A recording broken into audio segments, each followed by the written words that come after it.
Everyone, स्वागत है आप सभी का हमारे YouTube चैनल पे। आज अपन ग्रेविटेशन में गुरुत्वाकर्षण बल अपन पढ़ रहे हैं। उसमें अपन ने लास्ट क्लास में पढ़ा था दाब तथा प्रणोद के बारे में। लास्ट टॉपिक हमारा क्या था? दाब और प्रणोद। आपको बता दिए गए थे यह दोनों एक प्रकार के क्या हैं? बल ही हैं। इन दोनों का डिफरेंस आपको बता दिया गया था। दाब का मात्रक आपको बता दिया गया था पास्कल होता है। ठीक है, ये हो गई हमारी लास्ट की बात, लास्ट क्लास की लास्ट टॉपिक की बात। यहाँ तक अपन ने पढ़ चुके थे। आज अपन पढ़ेंगे द्रवों में दाब का कॉन्सेप्ट आज अपन पढ़ने जा रहे हैं। द्रवों में दाब के कॉन्सेप्ट में आज अपन सबसे पहली बात पढ़ेंगे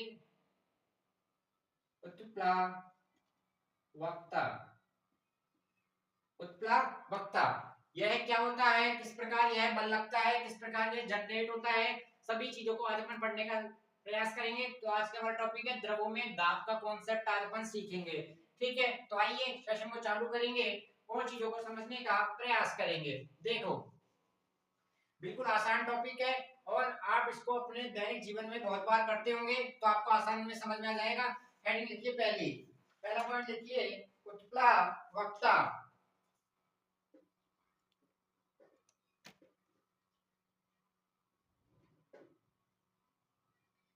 उत्प्लावकता क्या है?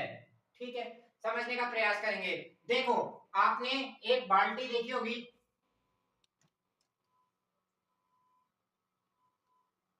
ये हो गई एक बाल्टी।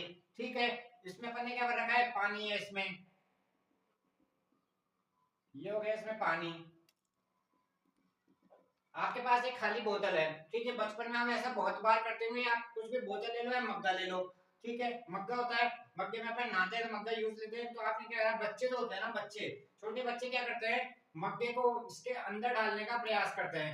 ठीक है, इसको दबाने का प्रयास करते हैं, है ना। तो लेकिन क्या करता है, पानी द्वारा वो क्या है, मग्गा अंदर न जाके वापस क्या जाता है, ऊपर आ जाता है और यहाँ पे तल पे तैरने लग जाता है। ठीक है, इसका एग्जांपल अपन क्या ले सकते हैं, एक खाली बोतल का भी एग्जांपल ले सकते हैं। ठीक है, कि किसी बच्चे द्वारा बोतल को पानी में डालने का प्रयास किया गया, लेकिन बोतल वापस क्या आ गई, तल पे आ गई और तैरने लग गई। अब वह तल पे क्यों आई, उसके पीछे तो एक ही कारण हो सकता है कि यहाँ पे पानी द्वारा उसको अगर धकेला गया होगा, पानी द्वारा बोतल को अगर धकेला गया होगा, जब भी तो वह बाहर आई। अगर धकेला नहीं जाता तो वह उसको नीचे चले जाना चाहिए था, उसको नीचे चले जाना चाहिए था। तो अगर यह धकेल रहा है, अगर यह धकेल रहा है, तो यहाँ पे क्या लग रहा है, यहाँ पे बल कार्य कर रहा है। यहाँ पे क्या है, एक बल कार्य कर रहा है जो इसको क्या है, नीचे जाने नहीं दे रहा है, जो इसको नीचे जाने नहीं दे रहा है। तो जब हम किसी वस्तु को किसी पानी में डुबोते हैं, तो पानी द्वारा उस वस्तु पर एक बल लगाया जाता है। किधर की तरफ, ऊपर की तरफ एक बल लगाया जाता है। यही पूरा कॉन्सेप्ट क्या कहलाता है, उत्प्लावकता कहलाता है। क्या कहलाता है? उत्प्लावकता कहलाता है। अब अपन सीखेंगे यह किस कारण हो रहा है। इसमें सारा मैटर रहता है घनत्व का, किसका, डेंसिटी का। ठीक है, अब आइए आगे। उत्प्लावकता हो गई, तो यहाँ पे पहली हेडिंग, ये बोतल वाला एग्जांपल क्या कराया आपने, एक बाल्टी ली, उसमें आपने बोतल डालने का प्रयास करा। जैसे अपने पास एक बाल्टी है, आप घर पे भी करना, बोतल को उसके अंदर डुबोने का प्रयास करना। जब तक आप अपना पूरा बल लगाओगे ना, आपको इसको अंदर डालने में परेशानी आएगी, आएगी 101% आएगी। क्योंकि आप क्या कर रहे हो, किसी के विरुद्ध कार्य कर रहे हो। ठीक है, विरुद्ध कार्य कर रहे हो, तो जैसे आपने इसको अंदर डाला, तो यह क्या है, बिल्कुल आपको थोड़ा बल लगाना पड़ेगा। आप डाल तो दोगे, लेकिन आप जैसे ही यहाँ पे बल लगाना बंद करोगे, तो नीचे से पानी द्वारा एक बल जनरेट होगा ऊपर की तरफ, और यह बल क्या कर देगा, इसको वापस ऊपर की तरफ मूव कर देगा, और यह तल पे क्या हो जाएगी, तैरने लग जाएगी। ठीक है, ये कॉन्सेप्ट आपको समझ में आ गया। ये था इसका एग्जांपल, क्योंकि आपको क्या है, उत्प्लावकता समझाना था। उत्प्लावकता होता क्या है, ये कॉन्सेप्ट क्या है, कॉन्सेप्ट समझ में आ गया तो लिखने का प्रयास कीजिए। पहली लाइन लिखने का प्रयास कीजिए, बोतल द्वारा, सॉरी, बोतल पर पानी द्वारा, बोतल पर पानी द्वारा ऊपर की ओर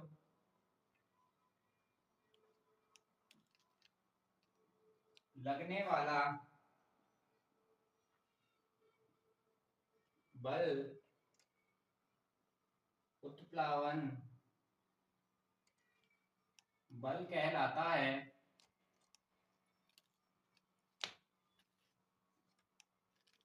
और यह पूरा प्रोसेस उत्प्लावकता कहलाता है। ठीक है, यहाँ तक की बातें क्लियर हो चुकी है, यहाँ तक की बातें क्लियर हो चुकी है। आइए आगे बढ़ते हैं अपन। अब जो यह जो उत्प्लावन बल लग रहा है ना, यह जो उत्प्लावन बल लग रहा है ना, यह किस पे निर्भर करता है, यह सवाल आपसे पूछा जाता है। लगने वाला उत्प्लावन बल किस पे निर्भर करता है, तो अपन बताएंगे लगने वाला उत्प्लावन बल तरल के घनत्व पर निर्भर करता है। किस पे निर्भर करता है, तरल के घनत्व पे निर्भर करता है। यह चीज आपसे एग्जाम में पूछी जाती है, तो आपको इसको ध्यान रखना है। तो सबसे पहले अपन ने उत्प्लावकता इस कॉन्सेप्ट का है अपना बोतल वाला एग्जांपल। कौन सा एग्जांपल, बोतल वाला एग्जांपल से अपन इसको याद रखेंगे। बोतल पर पानी द्वारा ऊपर की ओर लगने वाला बल उत्प्लावन बल कहलाता है। ठीक है, उत्प्लावन बल किस पे निर्भर करता है, तरल के घनत्व पे निर्भर करता है। अब बहुत सारे महाशय पूछेंगे व्हाट इज घनत्व, घनत्व क्या होता है, घनत्व क्या होता है। तो आपने बचपन में फॉर्मूला पढ़ा होगा D बराबर m/v, D बराबर m/v।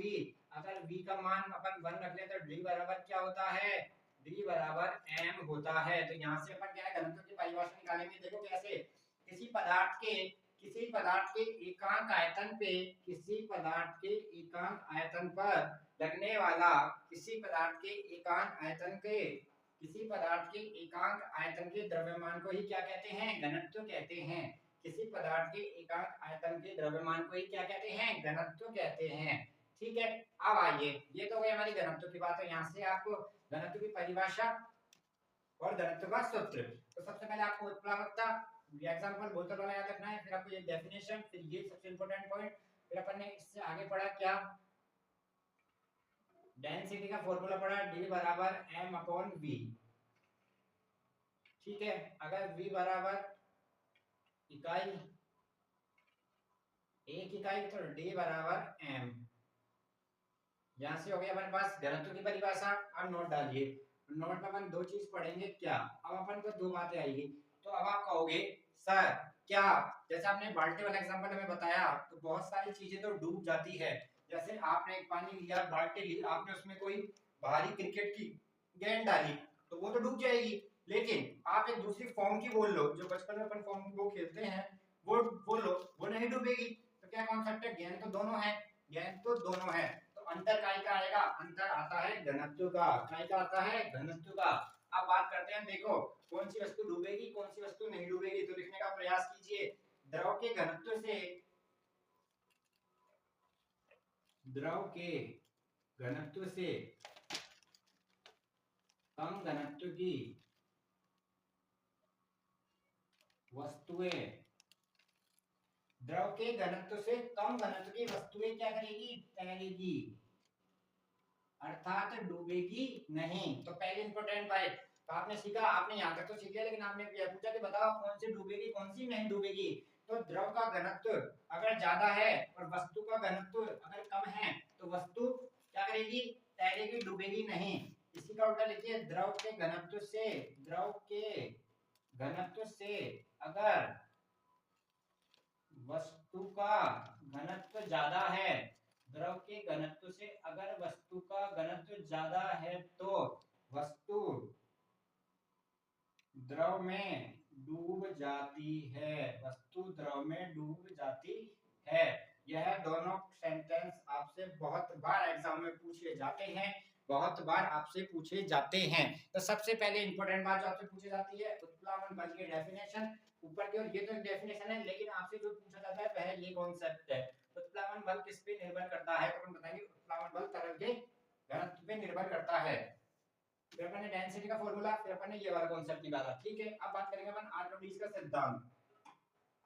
आइए, ये बातें ध्यान रखना, वेरी वेरी इंपॉर्टेंट है और पूछी जाती है आपसे एग्जाम में। ठीक है, आइए अब लिखेंगे अपन आर्किमिडीज का सिद्धांत। जब किसी वस्तु को, देखो जब किसी वस्तु को किसी तरल में या तो आंशिक रूप से या पूर्ण रूप से डुबोया जाता है, तो तरल द्वारा वस्तु पर एक ऊपर की तरफ बल लगाया जाता है, तरल द्वारा वस्तु के ऊपर की तरफ बल लगाया जाता है। उस बल को क्या कहा जाता है, उत्प्लावन बल कहा जाता है। उस बल को क्या कहा जाता है, उत्प्लावन बल कहा जाता है। ठीक है, तो लिखिए, जब किसी वस्तु को, जब किसी वस्तु को किसी तरल में, जब किसी वस्तु को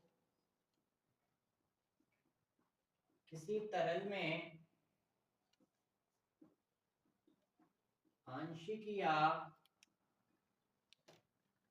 पूर्ण रूप से डुबोया जाता है तो जब किसी वस्तु को किसी तरल में आंशिक या पूर्ण रूप से डुबोया जाता है तो वह ऊपर की दिशा में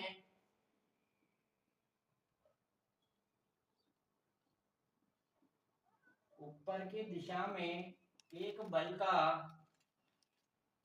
अनुभव करती है। एक बल का अनुभव करती है। पहले एक मिनट आप लिखिए, जल्दी से लिखने का प्रयास कीजिए। अनुभव करती है जो वस्तु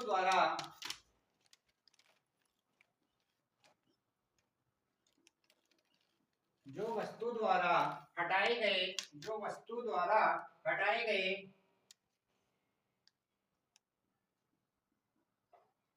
तरल के भार के बराबर होता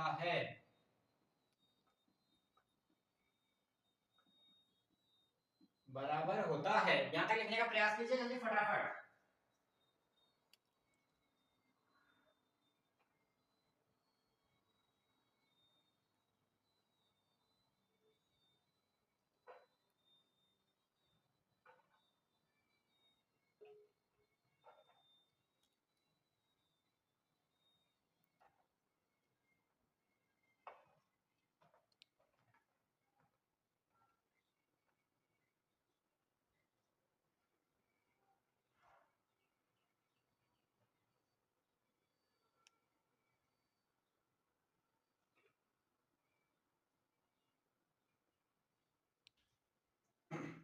लिख चुके हैं आप सभी? यहाँ पे लिख चुके हैं यहाँ तक आप सभी? जल्दी बताइए यहाँ तक का ये क्या है? ये होता है आर्किमिडीज का सिद्धांत।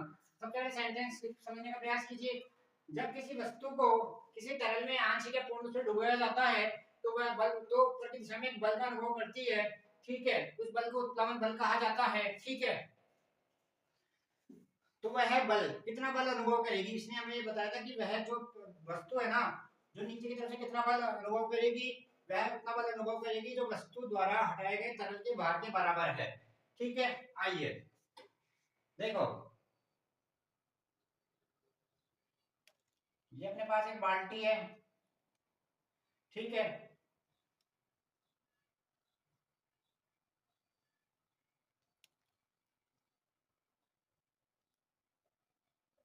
यहाँ इसमें क्या है, पानी भरा हुआ है चारों तरफ। ठीक है, ये आपने क्या है, एक बोतल इसमें डुबो दी। ये बोतल है, तो बोतल द्वारा आप भी यह भी जानते हो, सॉरी इसको आप ऐसे ही मानो, ये बोतल है। यहाँ पे ये बोतल अगर आप इसमें से डुबोगे तो क्या, यहाँ से देखो, यहाँ से सारा पानी क्या है, हट जाएगा और सारा पानी कहाँ फैल जाएगा, इधर फैल जाएगा, इधर फैल जाएगा, इधर फैल जाएगा। ठीक है, लेकिन इस जगह पे पानी नहीं रहेगा। जैसे आप इस बोतल को आप हटाइए तो अब आप इमेज कर पाएंगे, या यहाँ पे पानी नहीं होगा और हर जगह पानी होगा। ठीक है, यही इसमें बताया गया है। तो वस्तु द्वारा हटाया गया तरल, इतना पानी वस्तु ने हटा दिया, तो यहाँ पे क्या है, यहाँ पे क्या होगा, घनत्व क्या होगा, बढ़ जाएगा। मामला क्योंकि क्या है, पानी ज्यादा फैल रहा है, पानी की मात्रा बढ़ गई, तो क्या है, बल अनुभव करेगा। तो ये बल लगाएगा किधर, ऊपर की तरफ। यह कितना बल लगाएगा, जितना यह है बोतल द्वारा यहाँ से पानी हटाया गया है ना इस स्थान से, उतना बल इसके द्वारा इसके बोतल के ऊपर लगाया जाएगा। यही सिद्धांत क्या है, आर्किमिडीज का सिद्धांत है। ठीक है, ये आपको सिद्धांत का याद रहना चाहिए, समझ में आ गया होगा। आइए देखो, कंपटीशन में आपसे सिद्धांत तो पूछेगा नहीं, लेकिन क्या पूछ सकता है आपसे, यह लास्ट लाइन बहुत बार पूछी जाती है। ये जो लास्ट स्टेटमेंट है ना, ये आपसे बहुत बार पूछा जाता है, तो इसको आप अच्छी तरह याद रखेंगे। अब आपसे पूछता क्या है, आपसे पूछे जाते हैं आर्किमिडीज के सिद्धांत के अनुप्रयोग। आर्किमिडीज के सिद्धांत के अनुप्रयोग, तो अनुप्रयोग क्या है, देखिए,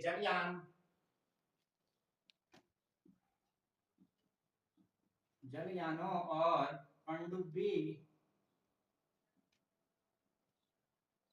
के डिजाइन में, जलयान और पनडुब्बी का डिजाइन टाइम में उपयोग होता है इसका, आर्किमिडीज के सिद्धांत का। ठीक है, नंबर 2 बात लिखिए, हाइड्रोमीटर में। नंबर 2 लिखिए आप, हाइड्रोमीटर में। ठीक है, अब हाइड्रोमीटर क्या होता है, हाइड्रोमीटर के बारे में भी आपसे पूछा जाता है। द्रवों के घनत्व मापने का इकाई है, द्रवों के घनत्व मापता है, द्रव का घनत्व मापता है। तो यहाँ तक का पूरा कॉन्सेप्ट क्लियर हो चुका है, यहाँ तक का पूरा कॉन्सेप्ट क्लियर हो चुका है। अनुप्रयोग आप समझने का प्रयास कर चुके हैं। अनुप्रयोग, पहला अनुप्रयोग अपने क्या पढ़ा था, जलयानों और पनडुब्बी के डिजाइन में, ठीक है। फिर अपन ने पढ़ा था हाइड्रोमीटर में, और हाइड्रोमीटर क्या होता है, जल का घनत्व की मात्रा बताता है या मापता है। द्रव का लिखो आप यहाँ पे, द्रव का घनत्व, ठीक है। देखो ये तो हो गया पूरा कॉन्सेप्ट आर्किमिडीज का। अब अपन एक और नया कॉन्सेप्ट पढ़ेंगे आज का लास्ट हमारा, आपेक्षिक घनत्व। आपेक्षिक घनत्व, सबसे पहले अपन ने क्या पढ़ा था थोड़ी देर पहले, घनत्व। घनत्व क्या होता है, एकांक आयतन के द्रव्यमान को, एकांक आयतन के द्रव्यमान को ही क्या कहते हैं, घनत्व कहते हैं। एकांक आयतन के द्रव्यमान को ही क्या कहते हैं, घनत्व कहते हैं। घनत्व का मात्रक लिखिए आप, घनत्व का मात्रक हो जाता है केजी m-3, क्योंकि घनत्व हमेशा क्यूब में रहता है, तो ये आपको याद होगा, मास हमेशा किलोग्राम में। तो ये हो गया घनत्व का मात्रक। यहाँ तक की बातें क्लियर हो गई। अब बात करेंगे आपेक्षिक घनत्व क्या होता है। आपेक्षिक घनत्व क्या होता है, तो लिखिए आपेक्षिक घनत्व होता है, आपेक्षिक घनत्व होता है, यहाँ पे आप इसको ऐसे मत समझ लेना, ये आपेक्षिक घनत्व का मात्रक है। घनत्व का मात्रक क्या होता है, D बराबर Km-3, ये है घनत्व का मात्रक, किलोग्राम है ये, kilogram metre minus cube 3 cube, ठीक है। ये तो हो गया घनत्व का मात्रक। एक बात का बिल्कुल और ध्यान रखना, आपेक्षिक मात्रक का कोई भी, आपेक्षिक घनत्व का कोई भी मात्रक नहीं होता है, आपेक्षिक घनत्व का कोई भी मात्रक नहीं होता है। तो आपेक्षिक घनत्व होता क्या है, आपेक्षिक घनत्व होता क्या है, तो लिखिए आपेक्षिक घनत्व की लिखिए सूत्र, लिखिए किसी पदार्थ का घनत्व,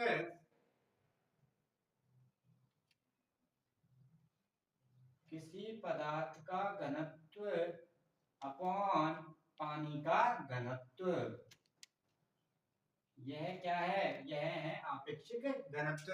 पानी के घनत्व, किसी पदार्थ का घनत्व अपॉन पानी का घनत्व। और ध्यान रखना इसका कोई भी मात्रक नहीं होता है। घनत्व का मात्रक आपको बता दिया गया है, किलोग्राम m-3, ये घनत्व का मात्रक है। घनत्व का सूत्र होता है D बराबर m/v, ठीक है। ये था आज हमारा टॉपिक, और 9th क्लास का पूरा ग्रेविटेशन, गुरुत्वाकर्षण समाप्त हो चुका है। बहुत सारे सवाल जो आपसे बनते हैं, और जो मोस्ट इंपोर्टेंट है वो है आपको अंडरलाइन करके पढ़ा दिए गए हैं। ऐसे चैनल को प्यार देते रहिए, लाइक शेयर कमेंट, अधिक से अधिक। थैंक यू, धन्यवाद, नमस्कार।